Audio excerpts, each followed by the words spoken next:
Ciara Wilson continues to get the brunt of the manosphere hatred. Recently, she added Wilson to her son's last name. When this child grows, is it going to be a product of Future or a product of Wilson? If he didn't change the last name or add the last name, that's less respect. So my personal experience as a child who had a different last name from the rest of the family, yeah, it did make a difference. Ayesha Curry, she was on a podcast recently, and she was going through her speech about how Steph was not her type. Your type in high school is not somebody who may be your type when you're 40. On one hand, it's a story of hope. On the other hand, it's a poison pill. What I hear is just unsettledness. If women expect protection and provision or emotional support, what do they offer men in return? Are women being taught how to treat men? Yes, but badly. To the degree that they are being taught how to treat men, they're being taught by women with no man. It is only recent times that men are discovering that women are now treating them the way that they used to treat women. What are y'all thoughts about happy wife, happy life?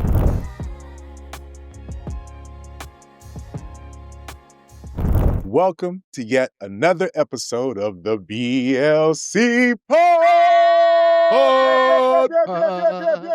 Ooh, yeah. Yeah. Yes. You know what? I'd be underselling how excited we are, not only to do the show, but also how fucking amazing we are. Give it up for yourselves, okay? The hottest, most intellectually stimulating, shit-talkingest, toxic-est, fuckest, okay? You ain't heard? I probably should have said that in the first 60 seconds, but who cares? We gotta start telling the truth, y'all. Welcome to one of the hottest up-and-coming podcasts in the game, okay? Right now, if you don't know the name, it's a goddamn shame, okay? But before we get into talking our talk, and introducing our amazing panel of discussers or discussionists, don't forget to like, subscribe, follow, and all that good stuff. And of course, S&M's repping because we got the merch, y'all. Emotional ears, listening as listeners, you already know what it is. Cop your merch. You heard me. But anyways, man, all that excitement, I was flabbergasted, if that's even the right word. But anyways, I got all my people with me. Pew. Let's start with S&M, holding it down for all the femmes, all the ladies out there. S&M, what's happening? So I am chilling, as they say, like a villain. But, villains actually really don't chill because they always plotting. But anyway, it goes on rocking the emotional ears because I already know what type of time we may be on tonight. So this is the warning and the disclaimer in advance. And with that being said, I also like to give a shout out to the Don. Oh, wait. I'm sorry, let me go ahead and back that story up. So Shannon Sharp, apparently his alleged accuser has now decided that after her settlement, she would like to be called the Don, ma'am, or boss. So ma'am, I'm going to give you hands off because I don't know what the F got in your head, but go ahead, girl, you do you. Shannon Sharp, that's all I'm going to say. I hope you can recover from this because she just keeps serving up this dish. I don't know if it's revenge, if it's karma. I don't know what it is. But either way it goes, she's with the foolery. I was going to say something else, and then I remember the seconds. She's with the foolery. Yeah, you said you don't know what got into her. 20 plus mil, allegedly, is what got into her. You give me 20 mil, shit, you're going to call me whatever the fuck I tell you to call me. Speaking of trying to figure out what to call him, is it just Jay? Is it Mr. Well, anyways, Jay, what's happening, man? Man, what's happening? It's good to be back. Listen, I got something a little heavy on my heart. I'm a little concerned. Word on the streets is there is a sex slump in America. That's right, ladies and gentlemen. There is a sex recession. People are actually swiping more, but stroking less. Yeah, and it's sad. I got to wonder if it's because we have really just created a culture that's a little too toxic for good, open areas of intimacy. Or maybe it's that sex has been weaponized. There's just so much to look at there. But I need to tell you people this, okay? Whether you, and because even in marriages, sex, it's not just a depression out in the economy, it's a recession in the bedroom. People, we got to get it together. You know what I'm saying? We got to connect. We need sexual healing. Can we bring it together? Can we? Go ahead. Yes, I want to pray for that too. We need more sex out there. We got to start a campaign. We need more sex in here. Yeah, but you know what? I'm just playing. It's good here, but we need more people. Never mind. Go ahead, Nick. Sorry. No, listen, speaking of more people, we got our guy, Delvin the Expert, in the building. I mean, I'm not sure if it's for that purpose, but Delvin, what's happening?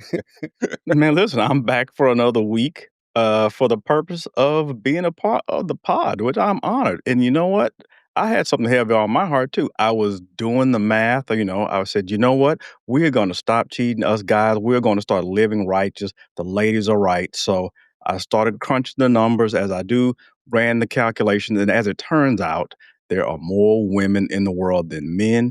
So if every man was faithful, nobody cheating, we started just being a one-woman man, there are going to be millions of women who are never, ever going to have a man, no hopes. They're just going to be spinsters and rose abusers. No shade on that. But I just wonder if the ladies have thought out what would happen if men really just started being faithful and not cheating. A lot of women are going to be cat moms and dog moms forever. So that's a consequence of that. So hopefully this will start through. I'm okay with the math. I don't know if the ladies are, but hopefully they'll give me some feedback and check my numbers. So that's where I'm at. Now, listen, that was great because speaking of women who will never get a man, I was like, oh my God, that was so perfect, right? Because, Ebony K. Williams is the gift that keeps on giving. I saw a clip of her in an interview. I think it might have been Pregnant Pause. Which was appropriate because she was once pregnant, and I was paused by that. Why? Because she did it by herself, right? And in the interview, she said, what did she say? She said, I realized, because, I was programmed to believe this thing, and I realized that I was the man that I was waiting for to save me, right? I mean, I'm like, because I guess apparently she realized, hey, I can bifurcate was the word she used, pregnancy and romantic relationships, and she realized she didn't need one for the other, which is how she ended up being pregnant, pause. And then, I guess she was rationalizing it. And I want to tell Ebony K, as I was watching this interview, you know what I mean? Because she's still cute. There's still hope for her. You know what I mean? If she can get her mind right. But I wanted to tell her, like, nah, sis, you were the man getting in the way of you getting a man. You were the man that saved you. You were the man that was hating on you this entire time. You know what I'm saying? It's right? I saw a clip of a guy. He's like, ladies, how is it that you want a man, but you're the man that you wake up, you're the man that you want. You wake up to being the man that you want to be, or some shit like that. And I'm like, yes, he is right. Some of y'all, Ebony K. Williams, you know what I'm saying, are the man and getting in the way of you finding a man. Maybe you wouldn't have had to. But anyways, that's water under the bridge. We want to wish Ebony K. nothing. There's still hope. Okay, get that man out of the way. You know what I'm saying? Somebody will love you. And the last thing I'll say is, I was like, damn, for as educated and as wealthier to do as she is, she ended up still being a single mom. I'm sorry. because, because, because I only say that because I feel like she's probably one of those women that probably would look down or would have something to say. And then for all your education, all your looks, look at where it got you. I'm sorry. Anywho, yeah, that's the type of time that we're on. Check out the disclaimer at the top of the show because I'm just saying. But speaking of women who need to be told the truth, all right? So we saw this clip. Everybody saw it. I don't know if y'all saw it. It was real. I don't know. It was really well acted if it wasn't, right? Because in the clip, the brother was talking to the sister. I think she had the phone. She was talking to him, and she was like, hey, why aren't you treating me the same way that you used to, and all this other stuff. And he's like, hey, babe, you know what I mean? You done gained some weight. You know what I mean? Like, it ain't really popping like it used to. The attraction is not quite there like it used to be. But, and now that I think about it, it was fake because there was no way a dude was being that real on the camera for her to then post it on socials. But assuming that it was, the guy was like, hey, man, you gained weight. You had a baby like 2 years ago. You don't work out. You know what I mean? I pay all the bills. You at the crib or whatever. And he just basically trying to express to her like, hey, what's happening? You know what I mean? Like, it's just ain't really popping. Hey, what do we need to do to support this? And she was not feeling it. She was, coming with a bunch of excuses. And the caption was like, hey, he's just ready to be cheating. And I was like, if he hadn't already, you know what I'm saying, in my mind. So my question to y'all is, I get it. You're supposed to talk to your partner, try to work through things. But if you did all that and you continue to try to do all that and she still don't budge, what else is the brother supposed to do? You know what I'm saying? Put up or shut up or blow up his whole family? What are y'all thoughts? Is he between a rock and a soft place? You know what I'm saying? That's terrible. You're welcome. Better than a hard place, though. Huh? Better than a hard place, though, Paul. So you go. I mean, he probably would prefer to be in a hard place, but go ahead, man. Go ahead. And so, it's funny. I have had conversations like this with my wife, and because we deal with people who are expanding their relationship in different ways, and even in that space, sometimes people don't move ethically, right? But I think he's doing the right thing. He's having a conversation, and I think he's entitled to say, "Hey, this is what I found attractive. This is what bagged me. You have failed to show me something that I would like more than what bagged me, and now you are taking what bagged me off the table. I'm at the negotiating table with you now to discuss." And now what I do think that in this real or not real, what he did was, I hope y'all got that, real or not real. Anyway, what he did was I disagree with the way he presented it. Okay. I think he should have said outright, listen, I'm not attracted to the size that you are right now. Now, and I'm not hating on the big boned people or the really skinny people, the itty bitty committee people. I'm not hating on either one of y'all. Everybody got their likes and their preferences. It's cool. There are pluses and well, anyway, there are pros and cons to both. But here's what I am saying: we're entitled to like what we like. And if the man had told her, hey, the way you're moving right now, I can't pick you, or your hip bones hurt me in doggy style, whatever it is. If he had expressed his mood and his position, he'd say, hey, I can't get down with that. I'm gonna have to find something that works for me. And she continued to be whatever she is. I think that's okay. Because he's not cheating. He told her. And she didn't change. It was a renegotiation. The terms are now different. He can move on.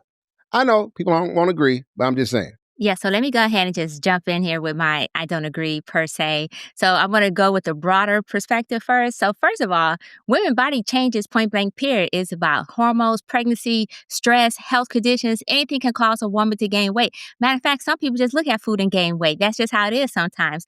Now, what I will acknowledge is that if they had the conversation and she doesn't seem like she's willing to make any type of changes in any shape, way, or form, then there's other things that could have been done. Because if you know, weight gain isn't just from going to the gym, because I saw through the clip, the fake clip, real clip, whatever, that he was like, you don't go to the gym. Well, technically, 90% of weight gain is the food that you eat. So maybe it's just a matter of having healthier choices in the house and she taking advantage of those healthier choices, particularly since she's a stay-at-home mom. There are some things that she can do to change her diet, which, by the way, my sisters, we need to talk about that obesity rate within our community. So even though this could like it was for him, his attraction, it should be for you as well, because you should want to be healthy, even with recognizing all this other stress and hormonal change and so forth that may come with the various things that come in life. I think cheating is a choice still. And so they had the conversation supposedly in this thing, but it says for better or for worse. So are you telling me that your attraction or your marriage vows were conditional 100% while you're expecting 100% loyalty? So now if she went out and said, oh, you know what? I'm not attracted to you anymore because you don't listen to me, because women are emotional. So if you're not listening to her or anything like that, does that give her the right to go and cheat? Especially if she had the conversation. But that's not what this is about. Let's get back to attraction.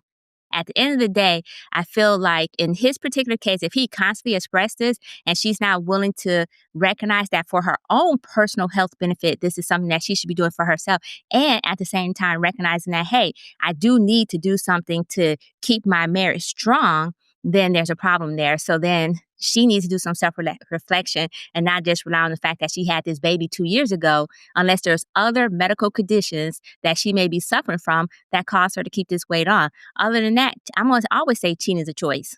Can I push back a little bit? In the era of Cardi B, where women say they got their WAPs, they don't cook, they don't clean, but that's how they get that ring. If you don't keep the WAP, if it don't stay dripping, which we know biologically it really won't, right? And your body don't stay tight, which we know by gravity it really won't. And what else you got? If you got nothing else, then shouldn't he move on to somebody else who's providing what you were providing at first that you're no longer providing?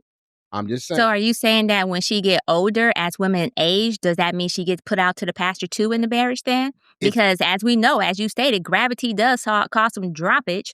So does that mean when you get older and you get some ED that we should be looking outside too? I'm just saying, it's just like a ring around the rosy here. Communication always is the key. They say and compromise. So I think compromise, needs to take place in this particular situation. If she's cool with him cheating, then it's not cheating, to be honest. He already renegotiated, and he renegotiated to say, I'm going outside. That's not cheating. Go You ahead, know what man. else can change in a relationship too? His employment status. And if he just said, you know what? My employment status has changed and I'm okay with that. I'm good being unemployed. She's going to have a problem with that. And part of the condition of the relationship was that he stayed employed. I'm just using that example to say we all come into the relationship with expectations. And one of the expectations, of course, weight gain happens, life happens, things change. But the expectation that you're going to do your best and make a good faith effort to be the best version of yourself for me. That's what's not happening. And that is the violation of the terms and agreement.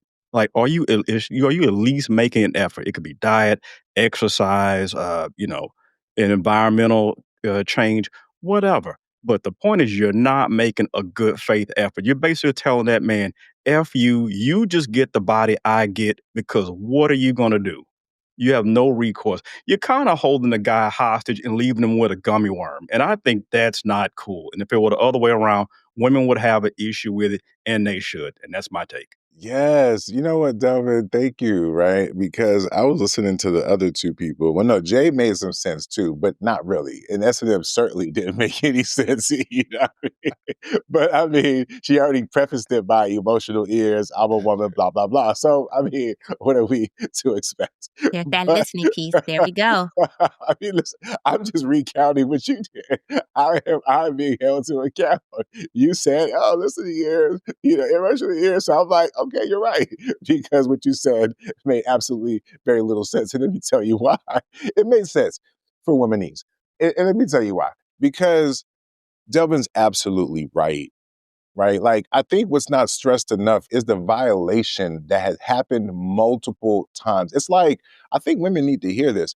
By the time he cheats, you better hope that's all he did, right? Because the amount of times you violated that man and he had to take it silently, you know what I'm saying? Hopefully he cheats in a way that he's trying to keep it from you because it shows he still cares. Right? If he is, she is just indiscriminately, the relationship is The Walking Dead. Okay? That's how men break up sometimes. We just get real reckless and hope that you have the courage to end the relationship. And once again, y'all ask why women file for divorce. There you go, because you want her to. You're a Listen, prisoner to. But anyways. if we go keep it a buck, when I hear that number, I do understand that maybe 30% of that is really for niggas too, right? It was like, homie just didn't have the balls to do it, right? Because it's hard, right? Because as the man, how are you going to leave because you're not happy, right? How can you be honest and say, I'm leaving because I talked to her so many times. She wouldn't do anything to try to meet me halfway for all the ways I was dissatisfied in the relationship. And it just manifested through her diet, or at least how it showed up in terms of physically. And what's not said is when y'all feel fat, and y'all be knowing y'all fat, y'all feel fat or whatever, y'all don't feel sexy. Y'all show up as people who have less confidence too. It'd be one thing if you gained the weight and you still showed up as the bouncy bitch that was jumping off the dresser, but you don't. You show up as the frumpy bitch who's mad at the world sometimes, low-key trying to blame me for the fact that you don't have the discipline to get your shit together when it comes to maintaining your weight, right? Let's stop playing these fucking games. The reason why that video was a fucking skit is because most men do not have the gumption or whatever verb or word you want to use to be that brutally honest with the person he loves. Why? Because sometimes women use their emotional frailty as a safeguard from honesty sometimes. And so, yes, how is that man supposed to navigate this minefield of your emotions, all your excuses, your hormones, and all the litany of things that SNM mentioned in regards to the fact that you're not doing one single fucking thing to address the problem? Right? If it was that, most men would understand, okay, you're having hormonal issues. If it was something, okay, cool, you got us. But there's a lot of y'all that ain't got no other issues but just laziness and not giving a fuckness. Or maybe have mild depression. If that's the case, let's talk about it. You know what I mean? If you need some counseling, that's cool too. But like, come on, man. Because I feel like sometimes y'all be emotional and holding that shit hostage on a nigga like Delvin said. Okay? Which brings me to my final point on this particular point. Okay? Hey, listen, sometimes cheating is your best option, my guy. I hate to be that guy, but I'm tired of y'all niggas lying on these goddamn podcasts. Fuck it.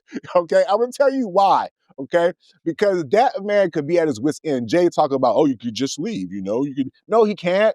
No, he can't. He got to sit there and think about leaving his fucking kids who he loves for real. Right? Like, you know what I mean? He wants to wake up and be there when they come home from school and shit. So now he got to make a calculated decision on whether or not I could tolerate this bitch, right? Long enough, right? To maintain my family and not be a total fucking failure, right? And so, yes, he could try to talk to her, but she's not going to hear that shit. So what else he's going to fucking do? But figure out a way to maintain his sanity by finding him a side piece who can at least be there for him in the way that his wife cannot be. Okay? I mean, what are we talking about? How is he going to do it? Oh, he's going to go and tell her? No, you're not going to do that. She's not going to go for that. That don't make no damn sense. It's like niggas who escape prison. You know what I'm saying? You know you'll get caught at some point in time, but fuck it. Enjoy the time that you have. You know what I'm saying?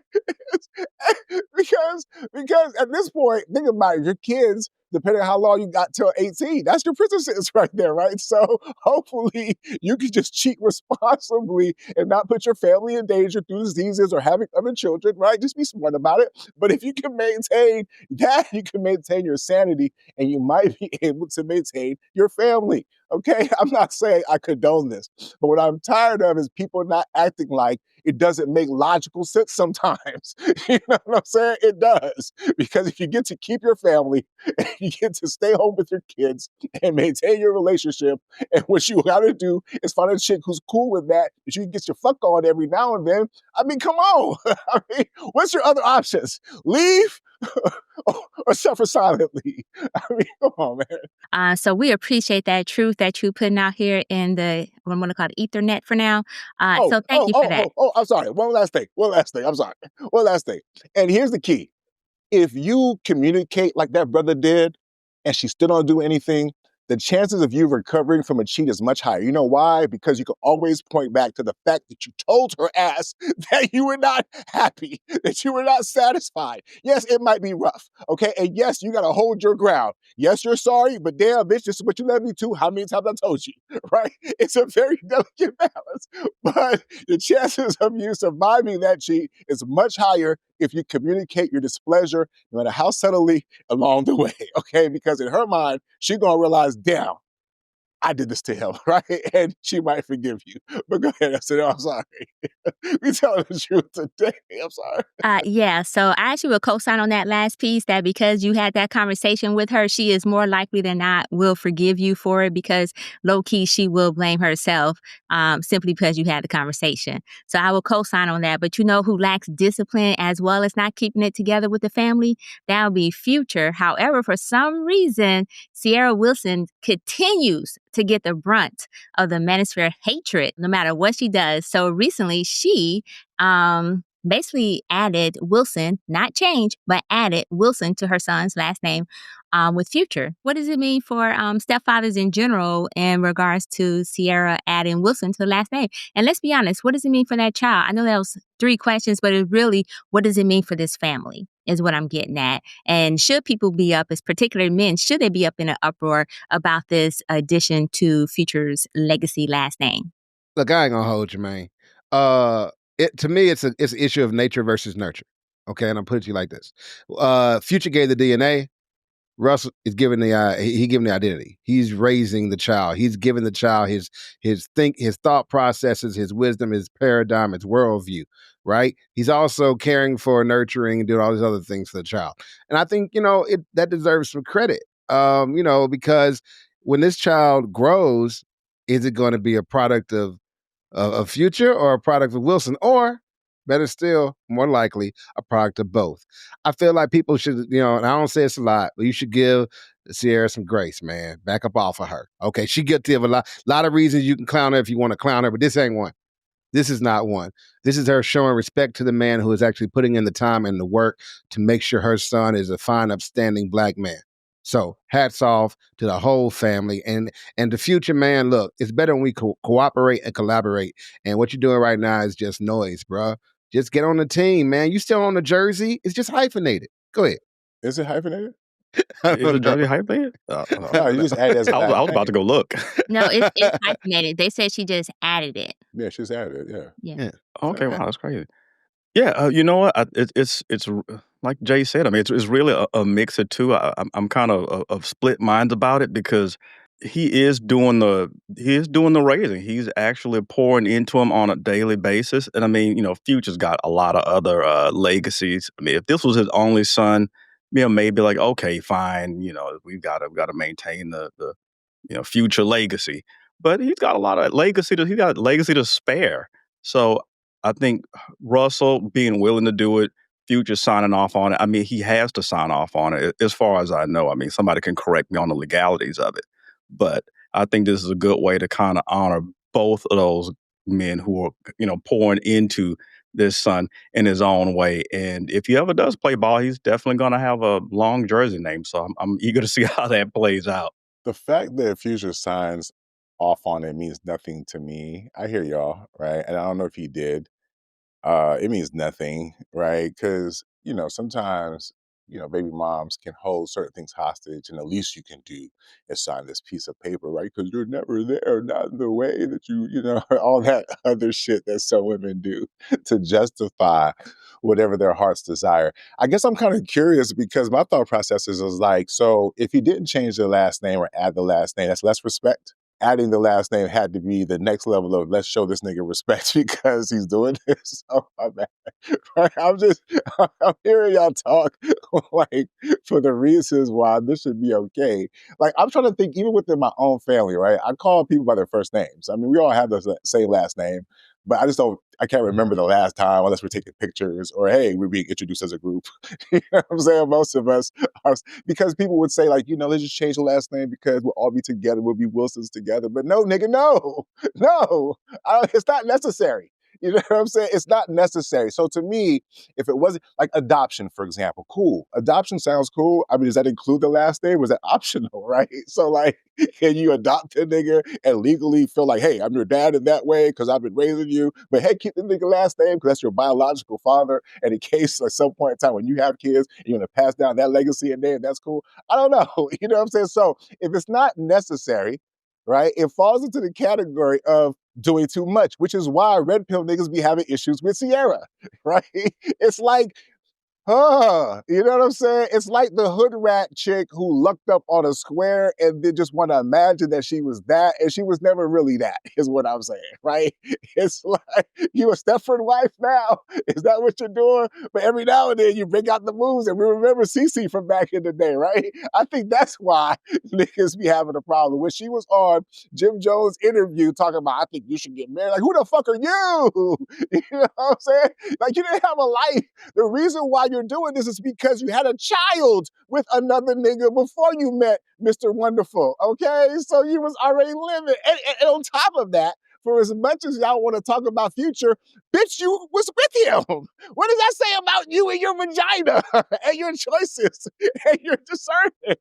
Like for all the women who want to just boo-hoo, Future, Future, Future, but she let the nigga fuck. You know what I'm saying?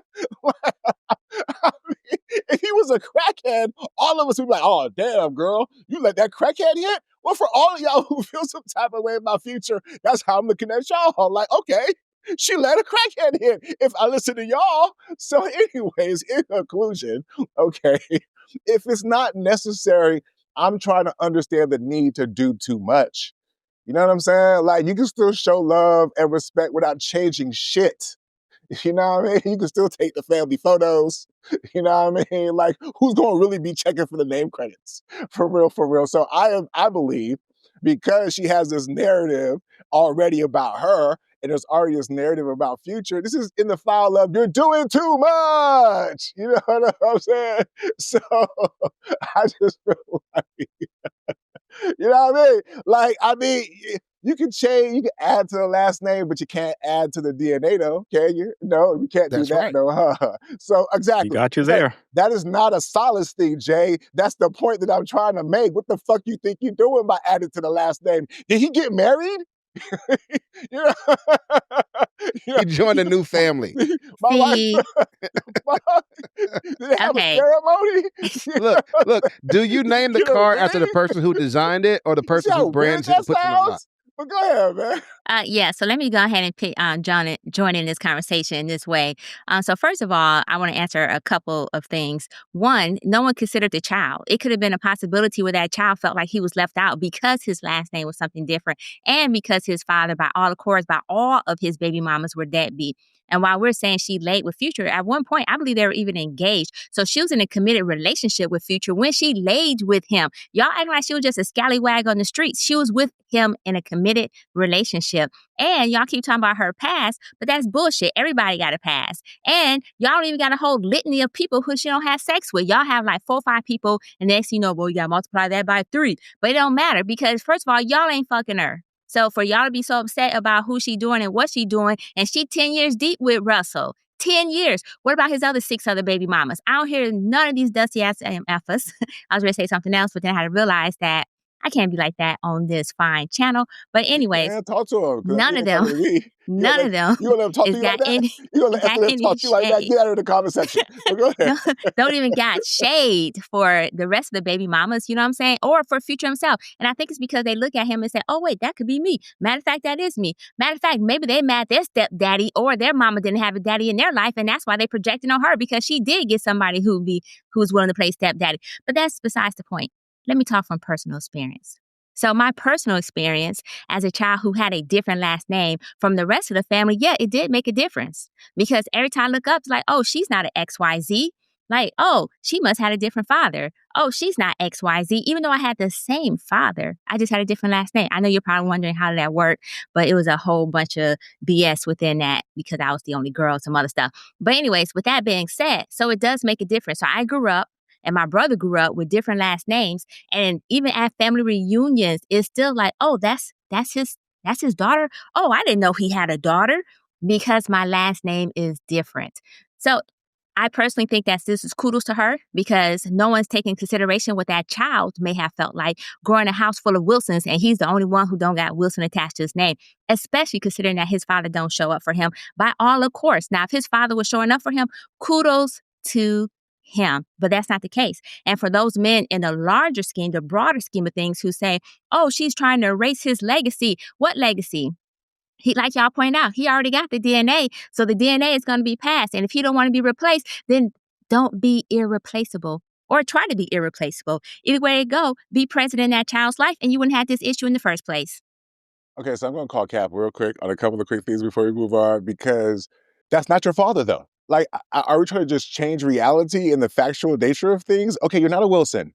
It just your mom met him afterwards. That happens all the time. We have families that are a mixed case. We try to tell the truth. So I get it that in your case, you did have the same father. So I can see why you felt some type of way. It's like, wait a minute, I am part of the brood. But in this particular case, that's not the case. He can, and that's okay. Like we can still love you, and your father came from somewhere else. I guess for me, it's not necessary to take this step because there are plenty of people who don't take this step and still have a loving mixed family. So what are we talking about?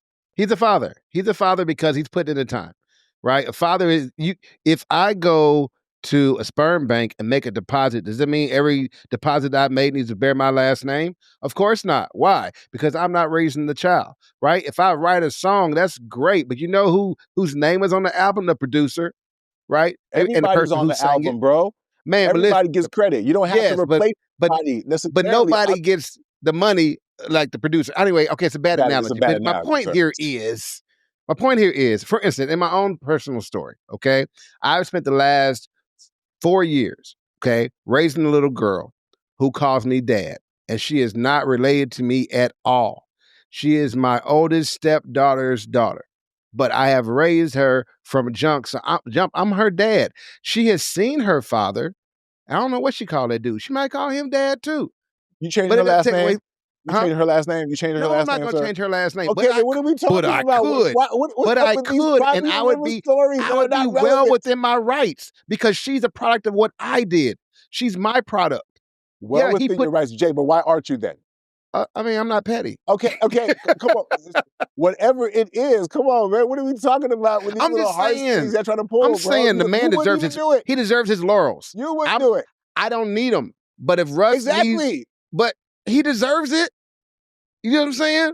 He deserves it. Okay, so all right, Okay. so that piece of paper just changed. Oh, all those diapers I changed, being a daddy for real. This just changes everything because you changed his last fucking name. The only point that I'm making is it's not necessary. And Right. to me, if it's not necessary, it sort of falls into the category of you might be doing too much. And with her track record, it falls more towards the latter. It's not a harder sell. Go ahead, Delvin. Well, you know who arguably is doing too much again is, Ayesha Curry of Steph Curry fame, who was also of Golden State Warrior fame. She was on a podcast recently, and she was going through her speech about how Steph was not her type. And this is a part of many women's origin stories, like Batman's origin story, Spider-Man. He was not my type, and I gave him a chance, and here we are. That they did have to go through that. You're like, you know what? He wasn't my type, but now he grew on me. So I'm really curious as to why do women have to include that in their origin story? That he grew on me. He wasn't my type. Yeah, I don't know if that validates the beginning of the relationship, but I've seen this happen for a lot of different women in media and in my own personal life. So I'm wanting to know, ladies or even gentlemen, why do you guys think this is always included in how a relationship came about? The women having the tendency to do this. What do you guys think? Well, as the only woman on the panel, let me go ahead and jump in on that one. So first, I want to answer the question. I think it's because when someone starts with "they're not my type," so first, in Ayesha Curry case, she stated that she's known him since they were young, and so your type in high school is not somebody who may be your type when you're 40. And so for her to say he was not my type is because in high school he probably wasn't. Just like in a lot of women origin stories, that person probably wasn't their type. But I think this shows growth and evolvement for recognizing that, hey, he may not be my type, but maybe he could be. Or maybe I should give him a chance because maybe my type, because men always saying choose better for those who are out of high school but grown now. Men are always saying choose better. Well, maybe choosing better means not choosing what's traditionally my type. Maybe choosing better means let me step outside my comfort zone and go with a brother who I would have never looked at in the first place. And so I think when they include that in the origin story is to say, hey, I gave him a chance because he wasn't what I was used to. Like I said, in her case, I think she should get it's so hard for me with her because after hearing some of the other things that she said, I was like, Lord have mercy. She out here embarrassing this man. But then I realized once again, she was talking about in high school that wasn't the type. I actually think it shows some growth and evolvement on her part that she got with him, regardless of him being her type. I don't think women need to include that in their origin story, but they may feel like it might be something romantic, like, oh, he wasn't my type, but I just gave him a chance. And look where we are 20 years later, 30 years later, 6 years later, whatever the case may be. Look where we are because they're trying to encourage other women to say, hey, give somebody who's not your type a chance. There is a pattern of women who pick a guy who's not their type. On one hand, it's a story of hope, of romance, right? It's the guy gets the girl after all. On the other hand, it's a poison pill, right? Because it has guys chasing women who really aren't interested in them, thinking they're going to convince this woman that you are her type. No, you're not going to do it, bro. If she don't like you from jump, she's probably not going to like you 30 days from now. She is going to realize what you're useful for and realize how to get in them pockets. You know what I'm saying? So she might keep you around, but if she wasn't feeling you at first, it's not very often that they start to feel you later. Now, I will say, sometimes not my type. I think S&M alluded to this, looks kind of like I wouldn't normally date this guy, but I'm going to try something different. That's a different story, but understand that still means that there was an attraction at first, right? You didn't have to convince her you were worth a shot, right? Because dudes don't really glow up. We are who we are. If a man has a glow up, it's because his pay went up and now he can afford better. It's a poison pill for the purpose of suggesting to men they should chase women that aren't really interested, which I think is a bad idea. And because it does kind of hit a man's ego, but not because of the reason people think. I think people think it's because it's like he wasn't good enough at first. It was this and this and that. I think it's a low-key dig to say, I made this man. Because she's still with him, right? So does that mean she shaped him into the thing that she wanted? You know what I'm saying? Does it mean that somehow he wasn't good enough when she got there? I think it deserves further clarification. If a woman's going to say he wasn't my type, she needs to follow up and say, you know what? He wasn't what I wanted, but he was what I needed. Right? That clarifies. Leaving it out there like she did is low-key disrespectful because she didn't cover him. Not that it's her job to be a covering, but if you're going to open your mouth, please say something to edify your man. Go ahead. Who talking? Woo! Oh, man, I had to drink something. I had to gulp down before I started talking my talk real quick because I don't know. Oh, okay. So first I want to start off by saying this. I had to do some research, and I went back to the clip where she was talking. I think it was the Red Table Talk. And this is the clip where, a lot of people was not feeling her because she was talking about how she wasn't getting attention from men, and people thought that was, kind of fucked up. It was not that great, which is kind of what put her in the crosshairs, right? And I went back and looked at that clip, and she had gained some weight, right? Like if you go back and look at that clip compared to how she looks now, I think she's probably like about 30 to 40 pounds heavier in that clip.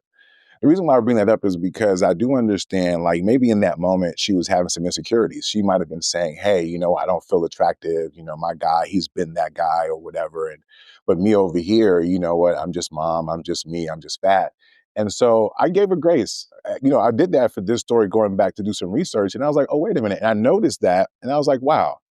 So for me, I think I've got a different view on her now. I think I understand. Like for her, she was the it girl growing up, right? She was probably one of the cuter girls. She probably was like a cheerleader or whatever.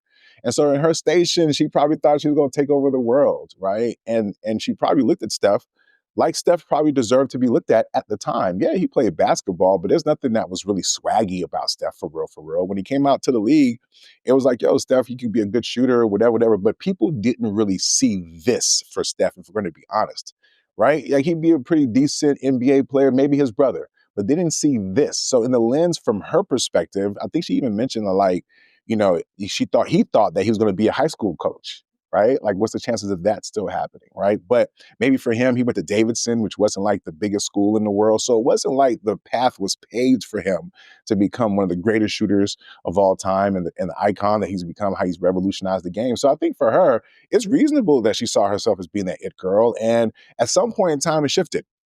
You know what I'm saying? Like her itness could only go but so far. And she had to eventually acquiesce to the fact that the little high school basketball coach that she eventually got with became that nigga, right? And I think it's more about her. It's not so much about Steph.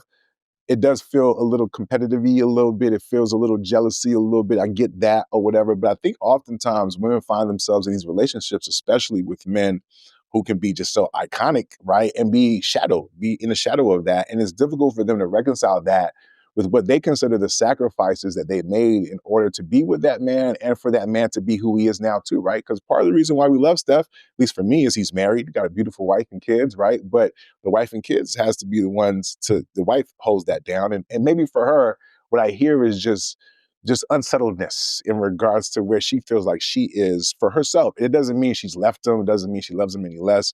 Right. I just think it means that she is just not the greatest orator, or in terms of trying to share her story, she's a little clumsy with it. And so she gets ate up a lot. And some of the clips that we see are probably unfair too, to a certain extent. But if you listen past the sound bites, I think it's legit that she's kind of talking more about herself in terms of feeling like, okay, what else can I do? And that's legit if you have plans and hopes and you just happen to marry the dude. And I agree with SNM that people do change. Like the Steph that he was in high school, the Nic that I was in high school was not the same Nic in college, and certainly was not the same Nic after college, right? So people do change and get a little swag about you, and you realize this was the love of your life the entire time, and you have a cute little origin story about how you didn't recognize Fred Sandwich during your wonder years, right? And the last thing I'll say to this on Steph's part, is that Steph might actually be like a real life Steph to Stephon, if you think about it, right? Because I think we all can look at him, scrawny, little dude, you know what I'm saying, a little light-skinned dude, probably looks soft a little bit. You ain't thinking he's finna be the killer that he became, right?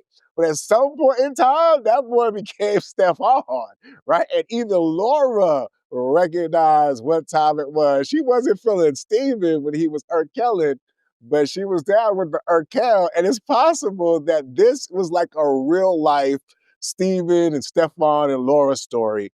And if that's the case, man, I love that for them. So I'm gonna give Ayesha a little bit more grace because I feel charitable. You dig what I'm saying? Like she apparently did by getting with Steph in the first place. At least is that what she said? But go ahead. Yeah, that's a fact. And I did a little digging on her too. And apparently she had aspirations of being an actress.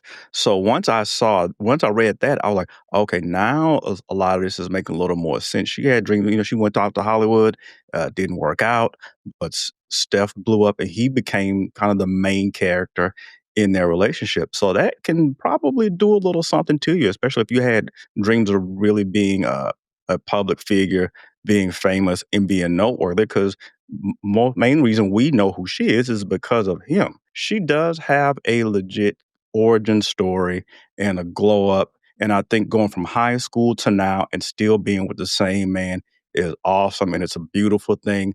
And unlike a lot of women, all her kids have the same last name. So kudos to her for that. That's a big deal. And I think there's something to learn from her that the ladies can do to say, you know what? The regular D-boys, the scammers, the SoundCloud rappers, that's not working out for me. I'm going to give Derek down in IT a shot, and hopefully I'll have a beautiful origin story as well. Oh, I want to say this before we move on, Jay, because I do feel like this is a good opportunity for us as men. Because if you marry a woman who you know had ambition, you got to be mindful of that.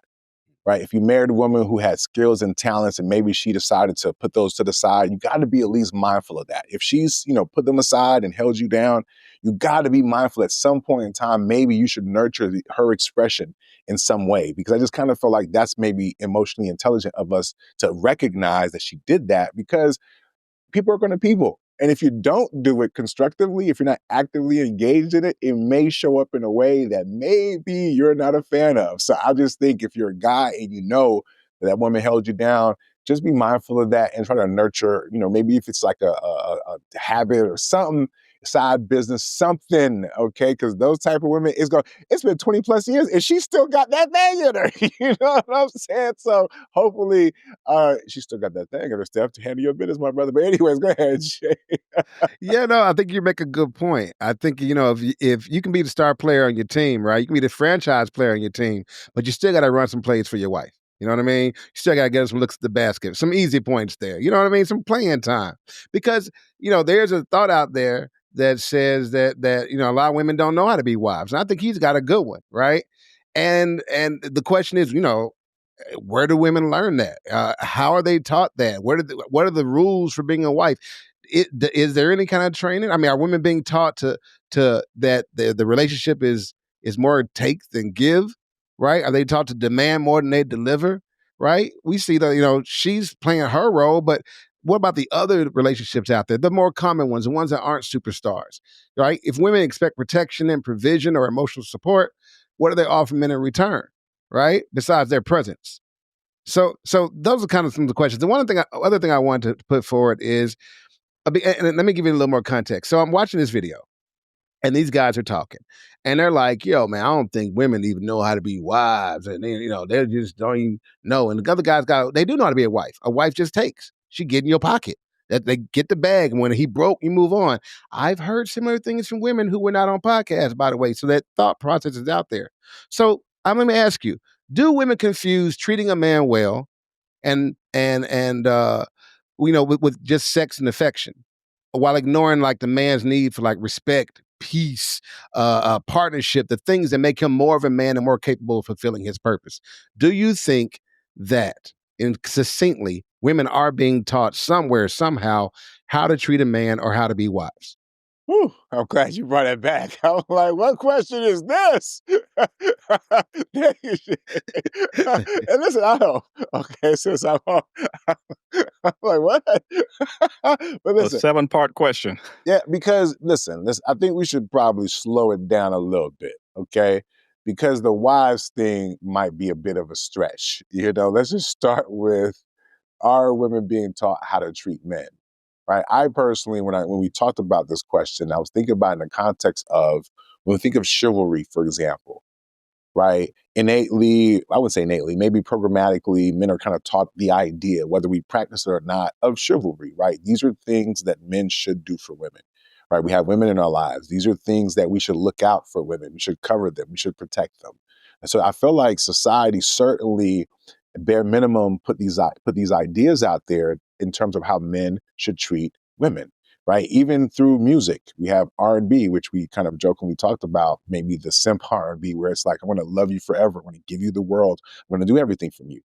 These songs still exist, right? Even the toxic versions still talk about certain types of sacrifices. So I do think that men are being taught how to treat women.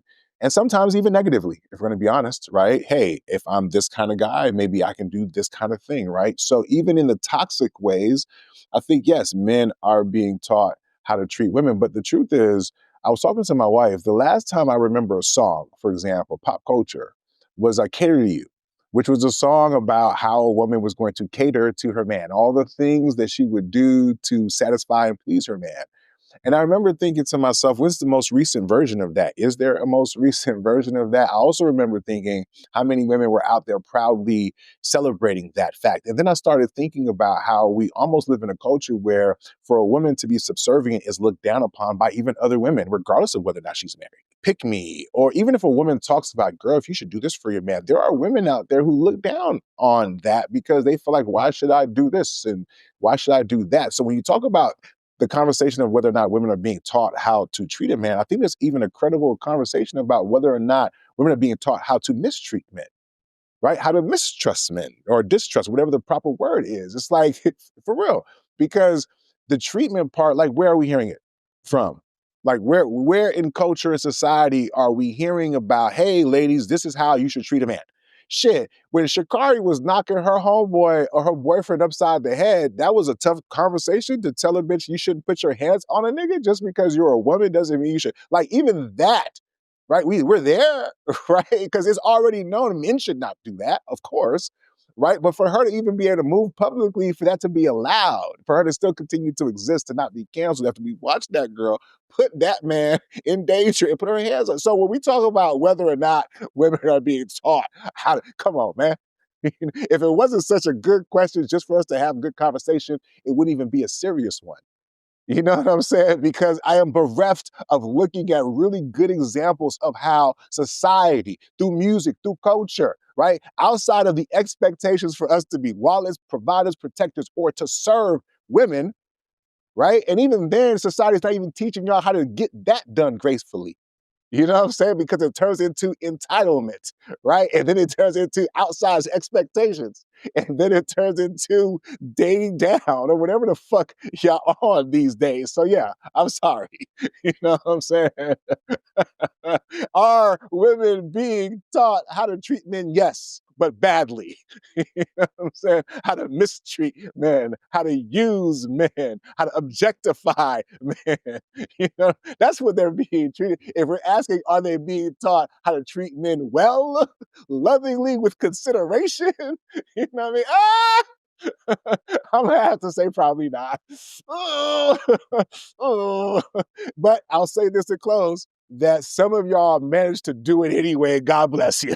You know what I'm saying? Some of y'all swam through the sea of misandry to land on the shore of I love my nigga. And I love niggas in general, bro. Despite my mama's trauma, despite my dad's fucked up shit, I found a way to love my nigga and learn. Because y'all had to learn how to treat that nigga right. You know what I'm saying? During the relationship. That's why we stood together after 20 years. The first 4 was like, hey, let's learn some shit together. And then it got better after that. But go ahead. Alrighty then. So historically, I would just say that women actually have been overtaught on how to treat men as far as cook, clean, create, cater, give life, and so forth. And it is only recent times that men are discovering that women are now treating them the way that they used to treat women.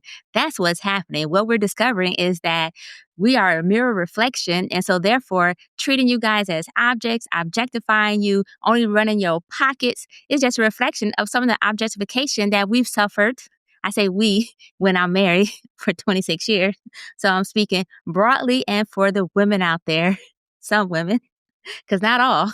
But anyways, so we're only treating you the same way that we were treated in the past. So you only want sticks or you only wanted coochie? Well, we only want dick now. You only wanted us to cook, clean, and cater? Well, we don't want none of that. We just want the provision. We just want you to run the pockets. We don't want nothing else, you know? However, I will note this. This is part of the reason why our community is on the decline because we don't know how to treat each other anymore. It was okay for, as someone so eloquently put earlier, that they became the man that they wanted. And why I actually disagree with that statement, they became the man that they wanted, since she did make it herself. This is actually also part of the problem, because are we now confusing what our roles and responsibilities to each other are, and what exactly does that mean? But I do want to address something that Jay said earlier in regards to wives being taught how to be wives, and is the present only enough? I actually think that's an insult to the wives, because what you did was ignore the emotional presence of that woman. You ignored the fact that the woman, normally the wife, normally managed the household. You ignored the fact that she usually raising the children. You ignored the scheduling, the nurturing, everything that comes with being a wife. When you said that woman was only bringing her presence, is her presence enough? Her presence come with a whole lot of other stuff. And then I also noticed, I have wanted to point this out too, when you talk about respect and peace, that's a two-sided street. We ain't the only ones. Y'all not the only one who want respect and peace. We want the same thing. We want respect and peace as well, but sometimes we get chaos. And so therefore you get disrespected because you brought chaos into the household while expecting that peace. Or you get disrespected because you disrespect yourself by doing whatever the hell foolery and bullshit you was doing that got the disrespect. So I just wanted to address that part. But in general, as much as I almost choked up to say this, I got to agree with Nic. In modern times, in today's dating, there's not a lot of women who are out there who's been taught how to treat a man other than what they see, because there's been a lot of psychological programming to break that down. And there's been an overcorrection. So, and when I say correction, I don't necessarily mean like it was bad in the past. What I mean is that there's been a pendulum swing where now we went from one extreme to the next extreme. We went from, hey, we got to do this, that, and this to be considered these traditional roles, to now we're not doing any of those things that we consider those traditional roles because we don't want to and we don't have to. And now let us be the niggas. Cause I saw this one lady, I think it was Glorilla, who was talking about she's a young nigga. And I was like, why you want to be a YN, first of all? But the fact that women are now calling themselves young niggas and men themselves, that goes to show where we are in this conversation. It's not a good place. I think part of the issue, actually a big piece of the issue, is women are not being taught how to treat men well, to Nic's point, but to the degree that they are being taught how to treat men, they're being taught by women with no man. And we are seeing this in a lot of the podcast spaces. We've talked about this before. They're being taught by women who've never been married or can't keep a stable relationship. The best thing that they've had is a situationship. That's a problem. So you kind of got the blind leading the blind. Maybe we need to bring back, not wife school, maybe charm school. Maybe that's a thing. Maybe we bring that back. I think there's a lot of media and music that's sending a lot of dysfunctional messages and making it all about, let me get with this guy, not so much because I want to adore him and be a part of his mission and serve him and part of his purpose, but so I can get with this guy for resource extraction and make him a means to an end. So when you do that, you can't be mad when the guy treats you like crap or sees you as utility too, because it's transaction all the way around. And we're just going to have to we don't have to be good with that. So you get the relationship energy that you put in. It's like you want to be treated like a princess, but you want to treat him like a utility, like a walking ATM. And that's just never going to work out in the long run. Nobody is being taught by people, I think, with experience on how to have a healthy relationship. Because like we talked about before, you got to have the thing you're telling people how to get. Otherwise, it's hard to take you seriously. So I think we need people with a lot of experience, a lot of time, a lot of patience to show women this is how you treat them. And they have to lead by example. And I think we're not having enough of leading by example. So really quickly, before you jump in, Jay, I just want to say something that's interesting. While looking through this particular topic, just so you know, in Senegal, they actually opened up a charm school for men. It was a husband school. It was to teach the men how to be husbands to their wives, because they found that in that particular case, that the husbands were lacking that emotional intelligence and support, and recognizing what their wives may need in the household. So all this to say, you may be onto something in regards to schools that are opening, because there's definitely one that's already opening in Senegal. It just so happens to be teaching men how to be husbands. See, SNM, what's so awesome about you is you were talking the first time and I almost forgot and I was going to let it go. And then you talked again, and I was like, oh shit, she reminded me. So I gotta say this, because you made a classic mistake that a lot of women make, and I gotta call it out. Cooking and cleaning and the things that you do around the home has absolutely nothing to do necessarily with how you treat your man. The fact that you was like, oh, she does these things, and somehow that should equate to she treats him well is cap. And I'm just calling it out, and I don't think you meant to do this, but that's what happened, right? Because a lot of women do that. They think that, yes, it's like a man. I pay the bills around here. I make sure the trash is taken out. So, of course, I'm taking care of all your needs. And a woman will say, no, you're not. Right? There's other things as it relates to me. Are you thinking about me? Are you caring about me? Are you considering me? All that other shit got nothing to do with because she's doing shit in terms of maintaining the relationship, in terms of how she treats him. Does she know his favorite color? Does she knows what he likes to eat? Yeah, you cooking whatever you want to cook, but are you even considering his diet, his health, for example? Like, consideration might be the purest form of love, and some people ain't showing enough of it because they were not taught it, is what I'm saying, right? So I'm sorry, Jay, but all that, oh, she did this, that, and the third. You should be sorry. You should be sorry. You just stepped all on my point. I learned, I was like, yeah, she walked into it perfectly. And then you're like,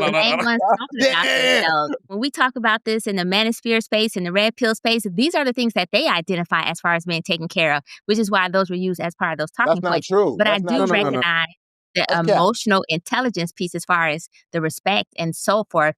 That can also mean that that's how we can look out for, like, asking the person, how are you doing? And actually listening to them, because some women don't do that. So I understand that piece as well. I'm just saying. You misunderstand. I'm not fixing it. I'm saying this is what came from y'all. Y'all so basic. Y'all don't even do the basic shit. Y'all want us to show up like Superman. That's why they make that argument about cooking and cleaning. But how a nigga is treated starts with consideration, starts with accountability. Right? If you want to get to the heart and nugget of it, that women show how you really love and respect is accountability and consideration. Okay? So all that other shit is you just doing your wifely fucking duties, and niggas are saying, damn, bitch, you ain't even doing that. You want me to put a ring on it? The fuck? That's what they say. But I'm sorry, Jay. You're conflating SNM. Sorry. Go ahead. Yes. So SNM, she might not recall. She did say something about, but they all talk about how the women, because you took issue with my saying of presence. Because some women believe that as a wife, all they do have to do is be present. I'm here all the time, Because for every woman who cooks, clean, and bears kids, there's a woman who says, I don't want any kids. I'm a career woman. I don't want a soft life, but I still want to be married. I still want to be somebody's wife. Cooking, I can hire a cook. I can hire a nanny. I can hire a maid to do the laundry, right? I can outsource all these things. I remember having this same conversation with my second wife. Anyway, it was shortly before the divorce. I'm making a point. So here's the problem, right? We've watered down what it means to be a wife. Too many folks think it just stops at cooking and cleaning and raising kids. And that's housekeeping, right? That's service industry, right? But that's not servicing your man. It's parenting. It's what you're supposed to do because you chose to have a child. You chose to make a being that you got to care for. You don't get extra points for that. It's your job, okay?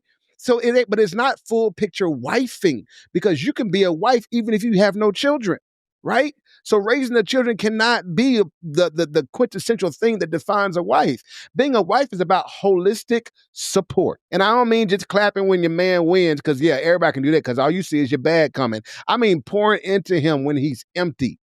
Right? I mean, not walking away from him when he loses his job or he's on some downtime or when he's just too tired and beat down by the world to really move like he normally moves. You covering him and getting a little bit of the slack, just a little bit of it, letting him be vulnerable for a minute. That's being a wife. Listen, it's more than just emotional support. And see, here's the problem with women nowadays. Women are trying to define. I listed a whole other thing emotional support wife. Right. You got emotional support. Here's my Those point. are the things that you just talked about. But that's my point, though. You're still trying to define the role of a wife in one word things, in these little things. Well, if I'm this, then I'm doing the wife thing. And it's a holistic approach. Women are trying to pick out this one thing and go, wives do this, I do this, that makes me a good wife. No, ma'am. No. Just because you brush one tooth don't mean you got good dental hygiene. Okay? You're missing a few. All right? A real wife is about fortifying her husband. We told every day, provide, protect, show up no matter what. But women aren't talking about being there for him by being soft with him when he needs it, right? Then I talk reciprocity. And so many people think sex and affection is the exchange, and it's enough, and that's surface. Let's be honest. If I don't like you, I don't want your sex. At least not enough to really put my all into it. That's beside the point. A man needs peace, respect, vision, and partnership, y'all. We need more than that. We need more than you showing up, more than you being the maid and the housekeeper and all that. We need you to be our partner.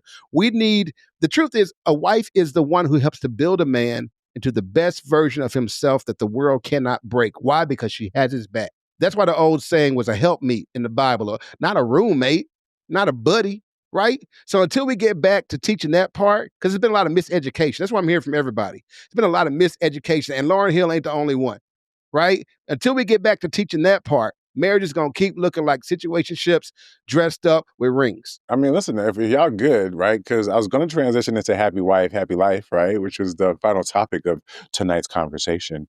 Not that one, but I was going to say the other one. I was going to say, Jay, real quickly though, I wanted to stay away from the wives conversation because I feel like it may show up differently for different people. I feel like you mentioned all the great qualities that if we all could just pick from the healthiest basket of attributes that we'd want from our significant others, we can just shop at that aisle, right? But I feel like when you talk about treating a man, and I got to say this, you have to know the man to know how to treat the man. Sometimes people may do things as cookie cutter, right? Oh, I think all men watch sports, so I'll let him watch sports on Sundays. If that's not his vibe, he's not going to appreciate that. It's similar to the whole love language thing, right? So I think where it starts with how you should treat your man should probably be to know your man. That's why I mentioned the whole thing about like knowing what he likes. I mean, I know it's a crazy concept. Like, can you imagine actually knowing his favorite things or what he enjoys doing on his own time that doesn't involve you, right? Or his moods, or when he might need the support that Jay's talking about. And the support that he needs, how should it show up? Some of y'all want to show up for support how you want to do it. You want to nag, or you think, oh, I'm pushing him. He needs to be motivated. No, you don't. Maybe not right now. Not the way that you're doing it, right? Maybe he needs you to be more like, hey, babe, it's okay. I got you. You know what I'm saying? You need some time. Maybe you need space, right? Some of y'all, when I say consideration, I think I saw a meme today. The purest form of love is consideration. And I thought about it for a second, and I was like, yeah, I can fuck with that. Because when you say pure, you're talking about, okay, I feel this way, or I'm connected to you, and I'm going to consider you as deeply as I humanly possibly can, right? And in order to do that, I have to pay attention, I have to learn, I have to ingest, you know what I'm saying? I have to interpret, hopefully beyond myself. So I just feel like treating a man starts with knowing the man that you want to treat and figure out the ways that he wants to be treated.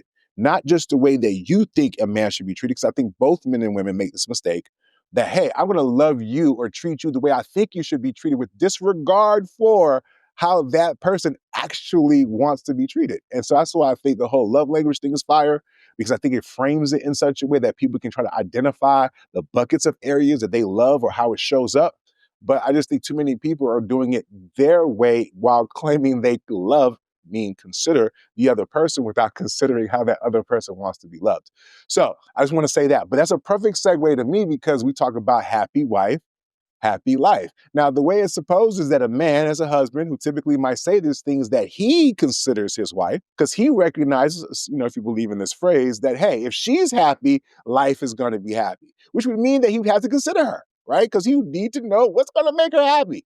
Unless he just thinks provision and protection is it, right? So what do y'all think about this phrase? Because recently it's coming to fire, right? Many of us a little bit older grew up with it. Now it's happy spouse, happy house, right? And you mentioned red pill, but the red pill, the manosphere is like, man, fuck this happy wife shit. It's a subjugation of men to become, you know, slaves, and, you know, so she can leave me after she cheats on me and takes half of everything. This happy wife, happy life thing is a problem. So what are y'all thoughts about that? How do y'all feel? Y'all cool with the phrase? Y'all prefer the other one? Do y'all see why people have a problem with it? What are y'all thoughts about happy wife, happy life? I think modern day men now guys now, they in it for the reciprocity. They don't want to sit here and just, you know, have her be happy or just pour into her and not get any pouring back into themselves. Like, listen, I want reciprocity. They took the ladies serious, like, you know, I want to be partners. I want us to be partners. Okay, well, if we're going to be partners, then we're going to pour into each other. I'm going to be happy too, or we're going to cater to each other's happiness. I can't really think of the last time when people ask, you know, guy, are you happy? You know, ladies, are you asking your man, hey man, are you happy? Do you need a sandwich? Do you need some head? You good? What does that look like? Is the man's mental health, you're talking about him being emotionally intelligent, emotionally available, that's taxing. Is he good with that extra labor? S&M earlier, you talked about, the way men used to be, what men used to do. I don't think when we look at our fathers and grandfathers, we would consider them being emotionally intelligent, or if your grandmother would categorize your grandfather as emotionally available. So those are extra things men are doing now. I think men are doing way more than they ever have, to maintain a relationship and to consider women. Because I think women they have a lot more freedom and a lot more say so and a lot more voice in relationships. And I don't think men are getting enough, credit for that and the emotional labor that they're doing. So is his happiness being considered? So that's where the happy house, happy spouse comes in. That's where the men are coming from. Well, ladies, you wanted it to be egalitarian and what's the word now? Not sympathy, empathy, equity. So this is what that looks like. So men want their feelings and their emotional health taken into consideration too. And I think that's what they're saying. I think there was a time when it was happy wife, happy life. I think not because the wife has more value in the relationship or in the home than the husband, but because initially, for a long time in culture, the wife she would stay at home. She was the child raiser, as S&M pointed out. She was the nurturer, as S&M pointed out. And the nurturer in the house sets the energy, right? Because when everybody's having a bad day or when they're feeling down, they're going to that source of nourishment, emotional nourishment, that boost, right? And if it's not there, because it's not happy, right? Because it's not on the vibe, then the whole tenor of the house does go down. The whole house does feel it. And because that was the role of that person. They were the stabilizer, right? Now, but take a marriage where the wife's out of the home and the father's raising the kids. Well, then happy wife, happy life doesn't really apply then as much, does it? It's really about the emotional stability and the positioning of the person who is there to be the nourisher, to be the provide, to give that sort of harmonizing equilibrium to the space, right? And when both are there, then I think what Nic said is right. It's happy spouse, happy house.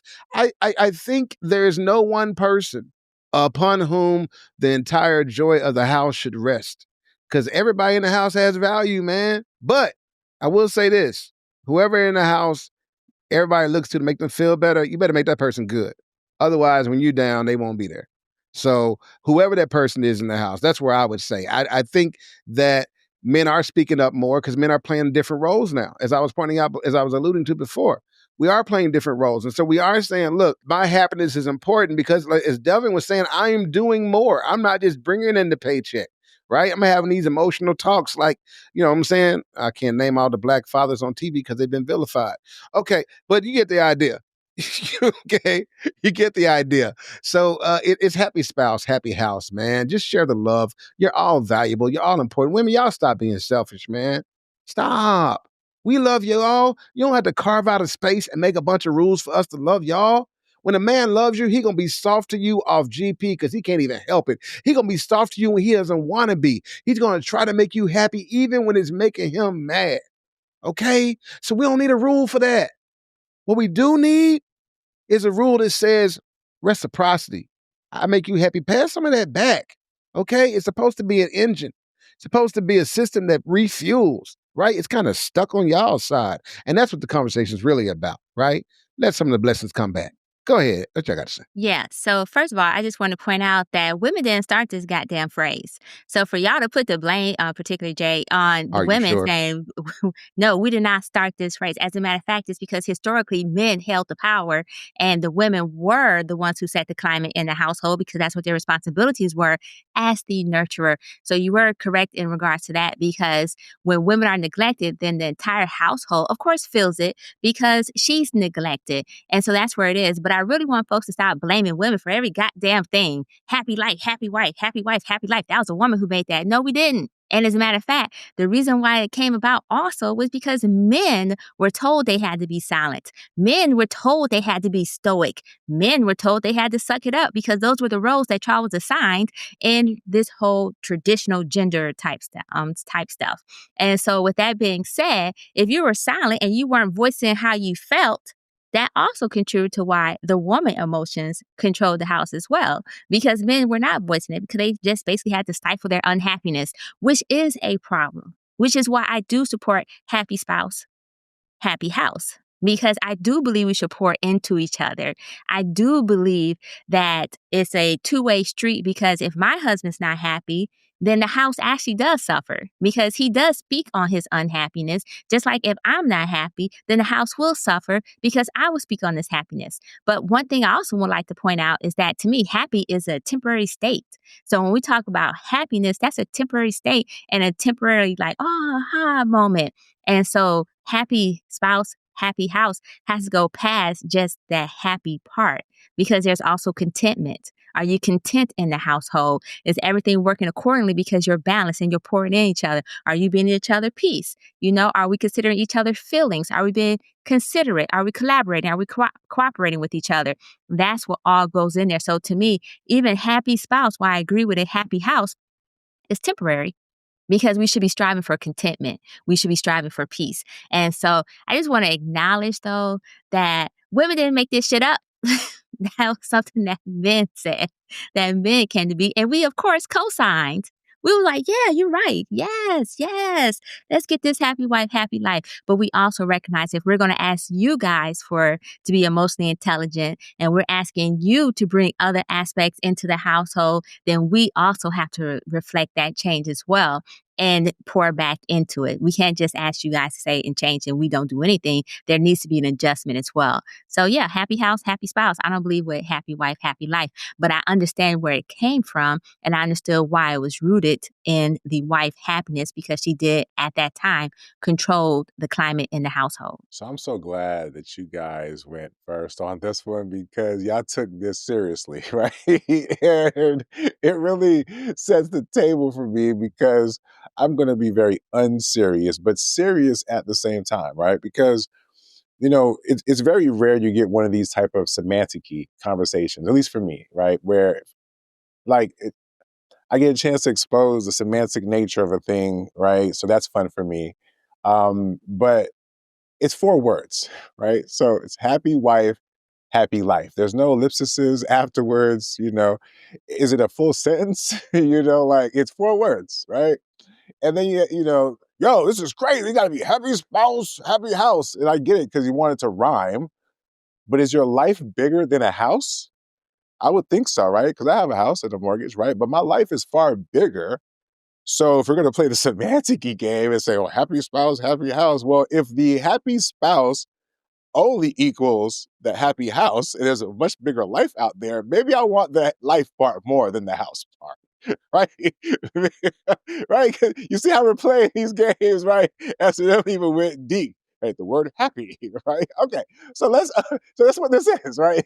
It's semantic, because let me tell you why I'm okay with happy wife, happy life. Right? Because, let's say, for example, I tend to tilt towards the traditional side, right? In terms of traditional roles, for example, right? So, for example, my wife is going to spend more time with the kid. You know what I'm saying? A little bit more than me. The nurturing season is upon us, and so she's doing her thing. So she may have more time with him in that regard, right? Just, I'm cool with that. So if I know she's pouring into him and holding things down, then yeah, I want to invest in my star. You know what I'm saying? I want to make sure that my star is happy. Like most NBA players, when they have star players, what you want? You would ride the jet? What you need? Anything you need, I got you. You know why? Because they understand that when they're happy, they perform at a better level. And maybe if you replace happy with content, high job satisfaction, whatever you want to call it, right? Am I going to elicit a better performance? This person who is the engine of my existence, right? Who allows me to go outside, for real, for me specifically, right? To go outside, to go abroad, try to conquer my dreams and plans, right? And that's the engine. So I'm going to make sure that she's good. You know what I'm saying? Because guess what? She makes sure that I'm good.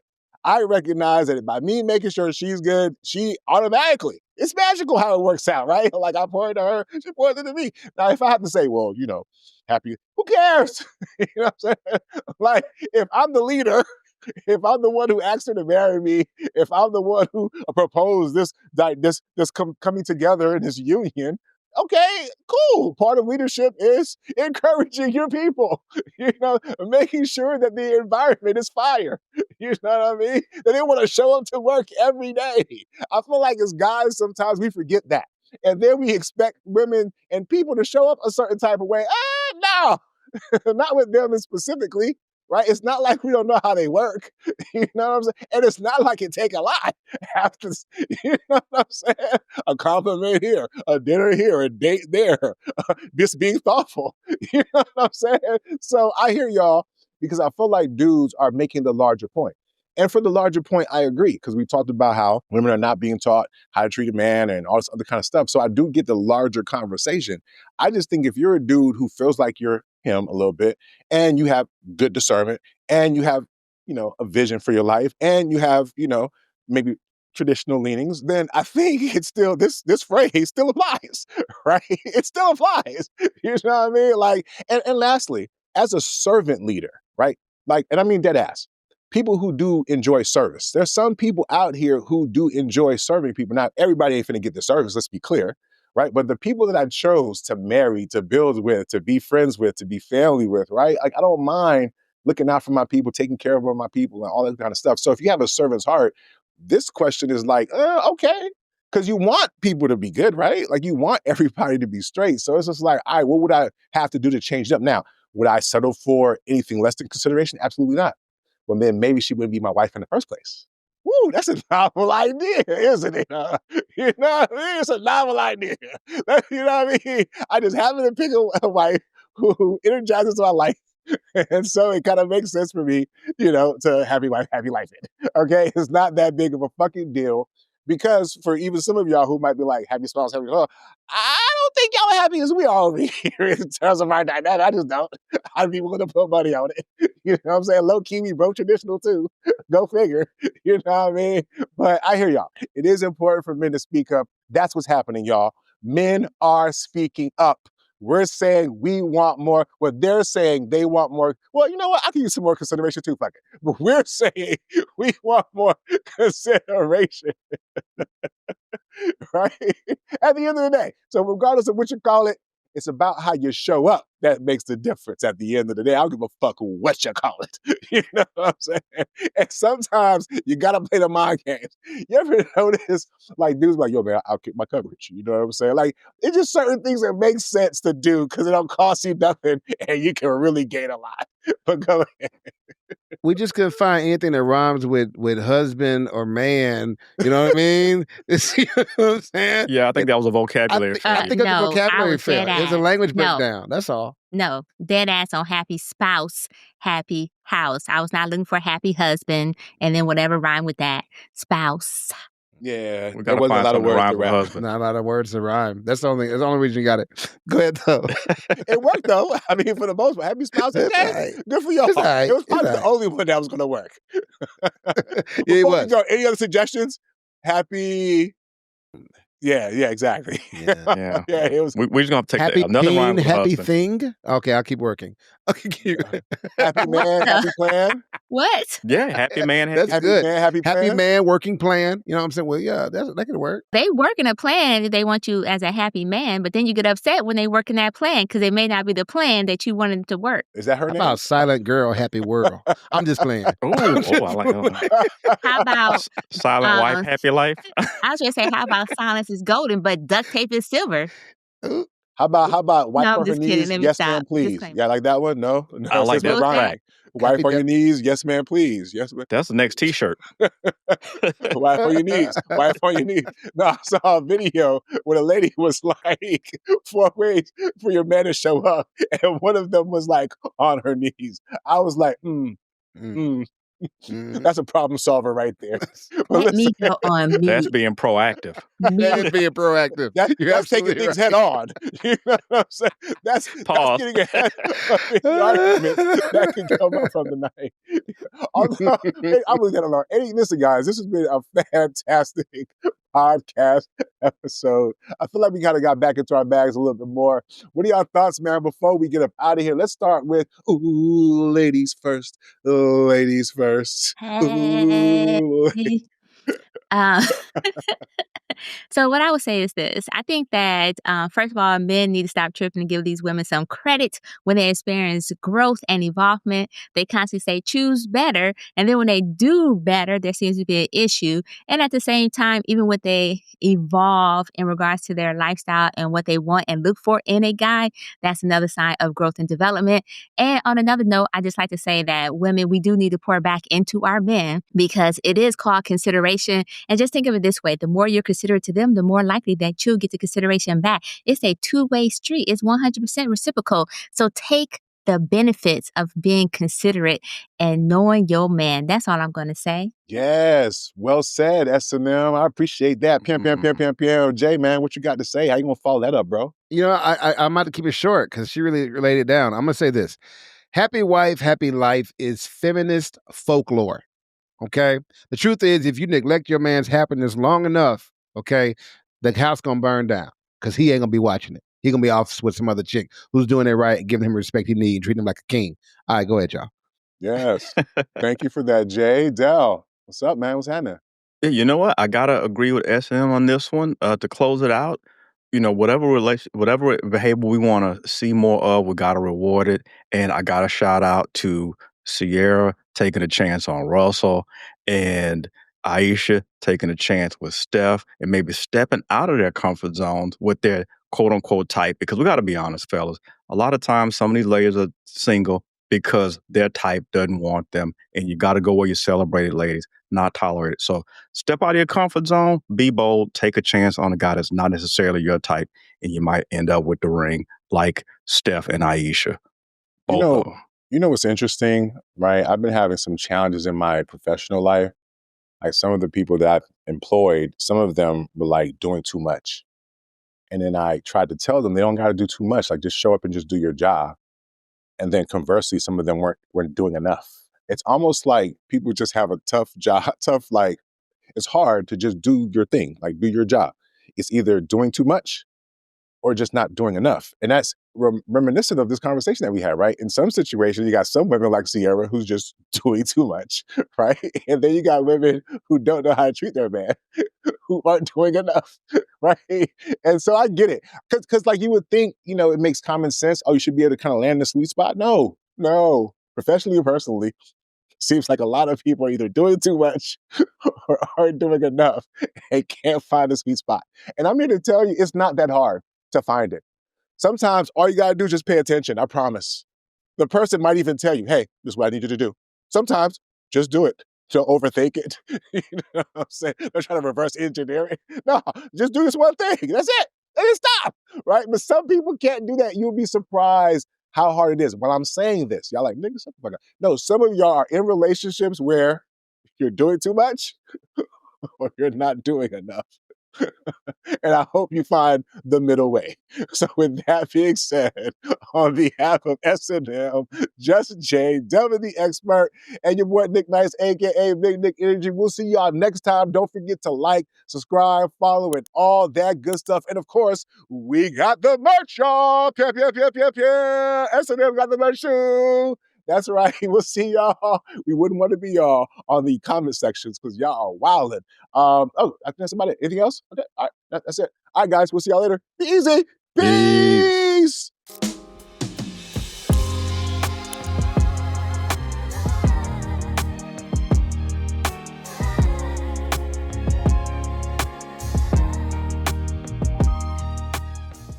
There was one last topic that I really did want to talk about. This is just off the cuff. If y'all got a few more minutes for your boy. What are y'all thoughts about women who be looking down on niggas being like, yo, I don't date down. What are y'all thoughts about dating down when y'all hear Black women say it? Let's start with the men a little bit. Sorry, S&M, we're going to let you just chill for a little bit and see if you can respond to this energy. Delvin, you want to start? Jay, women who be looking dating down. What the fuck does dating down mean in the first place, yo? I think dating down means a woman has overestimated her options and who she pulls. I think that if the fact that a woman has to tell herself she doesn't want to date down suggests that she's having trouble pulling the guy she thinks that she is entitled to. If you were getting them, you wouldn't even be out here dating no more. So maybe you're aiming a little high. You know, if you're shooting a rifle, you got to adjust the sights. If you out trying to get a meal on Sunday, you want chicken, okay? Guess what? You can't get Chick-fil-A. You got to go somewhere else to get you a chicken sandwich, okay? Or starve, lady. Let me tell you something. There's a whole lot more people out here trying to get chicken than the people that's serving chicken. Delvin told you at the beginning of the show. So, yeah, there's no such thing. Dating down is dating a guy you don't respect. That's a bad idea. That's a bad idea. But his height, his money, his where he lives is not necessarily dating down, right? Maybe your standards are too high. Maybe you don't deserve what you've been trying to get. That's all I'm saying. Jay just stole all of my shit right there.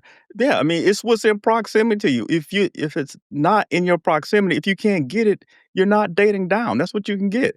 If I get the choice, if I want a Ferrari, but I can afford a 2015 Honda Civic, I'm not driving down. This is what I can get. You know, a lot of times what it is the guy you want to commit, he won't commit to you. But the guy who will commit to you, you don't really want him. So like, I'm gonna go with it. So I'm kind of dating down. Is it really dating down? Because you couldn't get the lit nigga with with the 6-pack abs and make $150 million a minute. You couldn't get him to begin with. So is it really dating down? I think what happens is they will sleep with the guy who they really want to commit. He'll sleep with them, and they think, "Oh, that's my level now. That's my dating level now." No, you just got cracked by that guy. That's not your relationship level. Mm-hmm. They get stuck there. So now they're like, okay, well, I slept with I don't know what is Drake or Future, whatever, but I can't get them to commit. So now I'm dealing with Jeremy from accounting because that's what I'm getting. So now I'm in her head, she's dating down. I think that's what it is. She had sex with one football player at Florida State, and now she thinks she only date NFL guys. Right.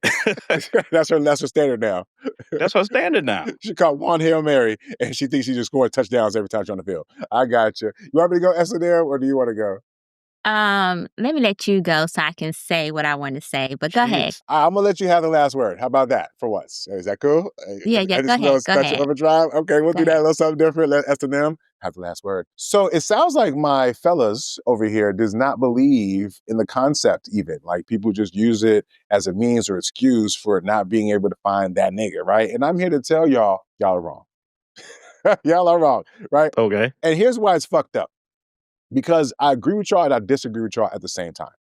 Is the concept real? It is, right? Like, could a woman say, hey, dating him would be dating down for me, right? Like, because where her station may be legitimately, I'm not talking about whether she has a man or not. I'm saying, can a woman say that this man who might be interested in dating me, if I were to date him, hypothetically, it would be dating down.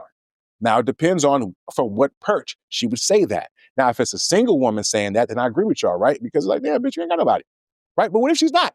What if she is someone who legitimately has station, she got the life, and she's just kind of casually making the observation that, hey, if I were to date him, I'd be dating down, which is why I think the concept does exist. The problem that I have, though, is that a lot of women who use it are not qualified to use it.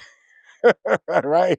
Because to your point, if she ain't got nobody, it's like, well, girl, no, I'm gonna give her a little bit of grace because she didn't say marry down, she said date down, right? So in her mind, she's saying, you know what, this person is not even worthy of dating me. Now, if that's her prerogative and she ends up single, then that's her Bobby Brown. You know, it's the way that she wants to live. Okay. But so that's a conundrum that I have because more often than not, the people who are saying it, we can find cracks in their argument to where we would instantly disqualify them from being able to say it, right? I would say like 90%. right? But there's still that 10, right? Because the women who are better stationed and in loving relationships with men that they respect wouldn't even think about the concept of dating down for real, right? Because never really had to, maybe, right? They just don't think about it in that context, right? I'll be honest, at least a lot of the married women that I know, they're awesome. And what's crazy is that they're also humble at the same time, right? So in their minds, this idea of dating down, it's like they're just not the type of people who have to look down on people like that. So when I hear a lot of women saying it, it's almost like, to y'all point, I think it's a little bit deeper. These are these women's way of lashing out. They can't lash out at the guy that they respect because they respect him. You know what I'm saying? And they feel bad about themselves because they can't get that guy. They feel inadequate. So the only way that they can feel better about themselves is to blame somebody else. You know what I'm saying? Just shift it over there. You know what I'm saying? Like, at least I'm worthy to somebody. The nigga who want me don't want me. Oh, I feel worthless, but at least I'm better than these niggas. I feel better again. You know what I'm saying? Which Punching is why, down. unfortunately, so many Black women suffer from depression. You talked about the weight thing earlier. Like, sorry. So I'm gonna stop there. SNL, the floor is yours. So I think there's a misconception when we talk about dating down, and I think there's a misconception as far as from the men perspective and the women perspective. Men, when they talk about dating down, they're saying that they're looking down their nose, right? Whereas when they're talking about dating down, they may be talking about the social caste system that we currently have in place that folks don't really recognize or acknowledge for the most part. But I think in the Black community, when we talk about dating down, it's actually a non-factor because there's clear cases where we in the Black community, depending on where your station was or is, we don't even have enough generational wealth to claim that we're dating down in the first place. And I think that's some of the things that some folks named, like Jay, as an example, when he talked about height and so forth, that's not actually dating down, that's preference, right? So there's a difference between dating down and preference. When I think of dating down, I think of caste system or class system when we talk about in the US. Now, in this particular case, when we say dating down and you find all these women who are technically, I won't even say all, you have some women who may consider themselves white collar professional who date blue collar dudes. And that will be considered dating down because they're a white collar professional. Now, in every other race, for the most part, there's always an expectation that the women date up. So the expectation is to date up, as in date somebody who's smarter, has more money and so forth, so that the woman can come up as well. So when a woman does it, and unfortunately, because we're actually behind when it comes to generational wealth in some cases, in most cases, when a woman does it, it's like, hey, well, can I start here? Can I start looking at dating up? Because that's what we're supposed to do. We're supposed to date up. However, as I stated in our particular case, I think dating down is actually, I don't necessarily think it's a real thing. I think that we've actually made it a thing because we're now trying to be like everybody else without recognizing historical context of where we are and where we were. So with that being said, the entire dating down, I'm going to say take a chance.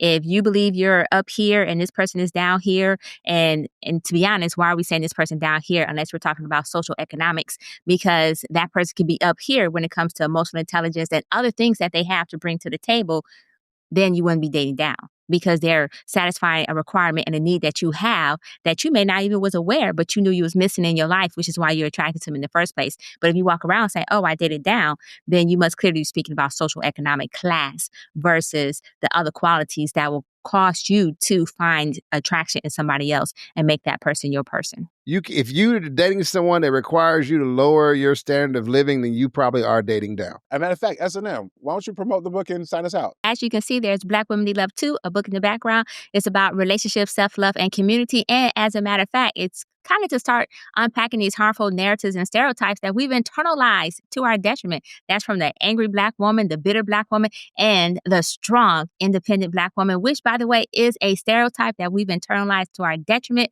so that we're no longer interdependent. And so, yes, but we also talk about Black men as far as Black men are lazy, Black men are dogs. And sorry, sis, I'm going to have to come clean on this one. Contrary to popular belief, Black men still make more than us when they're in certain positions and whatnot. And so they're still making more money per dollar than us. So check out the book. It's located on, Sorry, I got excited thinking about it. But you can find it on every single major retailers as well as on Amazon. Or you can check out my website, which is snmjonesbooks.com. So with that being said, thank you for tuning in to the extra special edition that caught me by complete fucking surprise. And however, we appreciate you. So please be sure to like, follow, subscribe, catch you in the comments, hit them notification buttons because we are watching. And last but not least, we definitely got the merch. As you can see, we all had emotional ears tonight. And someone talking about woman knees. We as well as toxic. We were a little toxic on the podcast. So make sure you be sure to check out the merch. And with that, we out on behalf of the entire cast. Peace.